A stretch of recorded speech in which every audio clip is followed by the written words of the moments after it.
Okay, so now I'm going to show you how to set up the electronic yardage meter that goes with the power base and the heavy-duty ball winder from Nancy's Knit Knacks. This is super handy. It's actually the only one I know of on the market that you can set how much yardage you want it to wind to, and it automatically stops the winder when it's reached that amount of yardage. So if you're winding things like kits, it's just such an amazing tool. How to set this up is pretty easy. So you'll have this bit that goes here on your table. And if you watched my last video, I reoriented this just for the space that I have on the table. So you'll unscrew this piece here. Do a lot of really in there. Okay. Separate the washers. There are two washers, and you put the screwy in part on the bottom. So that's where, you know, it'll sit on the table evenly. Put the other screw on top and screw the dowel in. Okay, this is just so it mounts nicely on your table.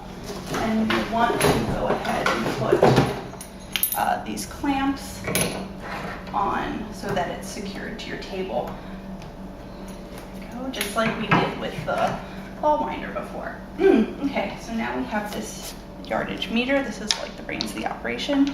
You can see moving this moves the circle back and forth and is what tightens it on the dowel. So you'll just move it so where it slips on easily, put it to where the height you want is, and now it's ready. Now these are actually way too close to use in operation, so the yarn will come through here and then into this feeder. So instead, just for purposes of the video, instead of moving everything around, I'm just going to move this arm further away. But if this was really your setup that you were working on, I would just space these a little further apart. Now we need to plug our friends in. Okay? So the electronic meter comes with two cords. One is a power cord, so that's pretty self-explanatory. I'm just going to go plug this in. Okay, and it comes with a little power thingy. You'll just put it in, again, to the hole that it fits into. And the other one is it's actually a speaker cable, and it goes into the other smaller hole that it fits into. So you'll want to put that in here, and you connect the other end to the heavy-duty ball winder. So there are 3 holes in the back of the ball winder. There's only one that this whole die fits into and stays in. So now they're connected. I'm going to turn on the ball winder so that it's ready, and I have a ball of fluff to do as an example and show you once I find the end. All right, so to set the ball winder, so it says yard 00, I'm just going to tell it to wind 20 yards for me, and you need to push save. So now it says yard 20. And now it will measure 20 yards, and because it's connected with the speaker wire, it will tell the ball winder to stop. So I've wound it through here. I put it through the feeder arm, and again, this is not the setup I would probably have if I were doing a lot of winding. I would have them further apart. But now I'm ready. I just push run. It's always helpful to start the ball winder going slow so that it catches, and then you can increase the speed. There we go. And if I were doing a lot of this, I would push save so that it keeps the speed going. And it's counting the yards as it goes. And it beeps and it stops. So if I were winding 20-yard balls, I would just cut this right now, and that's 20 yards. It goes a little over because when it hits 20 yards, it tells the winder to stop, and there's a little bit of extra going on.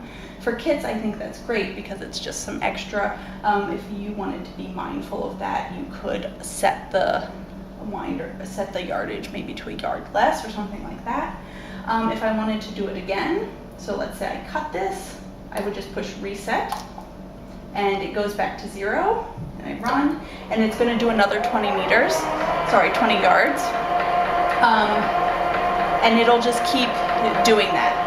If you want to reset how much yardage it's calculating, so now let's say I've done all of my green balls, I want to do another yardage, I just push reset twice, and that is how you clear the amount. And I would put in, say I want to do 110 yards, and then save. And you can also, you can just take the yarn out if you no longer want to measure it. So that's what I'm going to do so I get my ball back nice and pretty. The other thing you can do is just not set a yardage and run it through and just see how much yardage something is.